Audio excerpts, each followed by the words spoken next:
because segregation continues by both income and race throughout the country, no matter what market type you're in, what geography you're in, and that how high housing costs are really threatening to make existing racial and socioeconomic disparities, some of which go back to past policies such as redlining.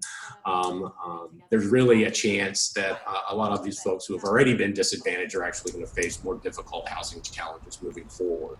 Undoing the legacy of discrimination, the legacy of redlining, is going to be the work of years, not the work of weeks. The elements of the American Rescue Plan will be helping resources flow to places and people that have not seen as much attention. But it's doing it in broad-based ways, right? This is a national act. If we think about for instance, the legacy of redlining, that is going to be that's going to take a lot of work to unwind. That's not hey, American Rescue Plan changed it all.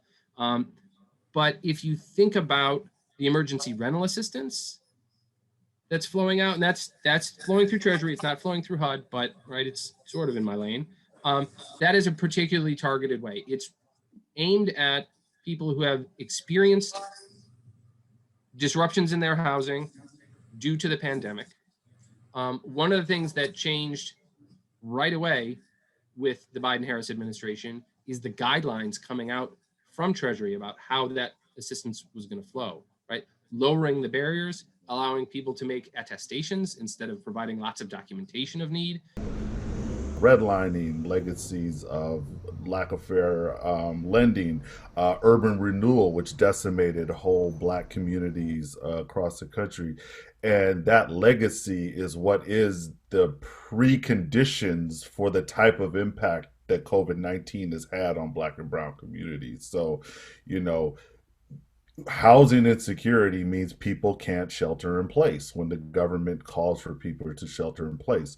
So when the government enforces those types of restrictions on people who are not housing secure bear the brunt of that. What it doesn't address is the kind of systemic racism within the housing market that creates these conditions in the first place. One thing that I'd like to see as we move from relief to recovery as a country, they're talking about an infrastructure bill, they're talking about other aid to local jurisdictions, is that there's some mechanism to acquire that land so that it stays in community hands so it can be affordable.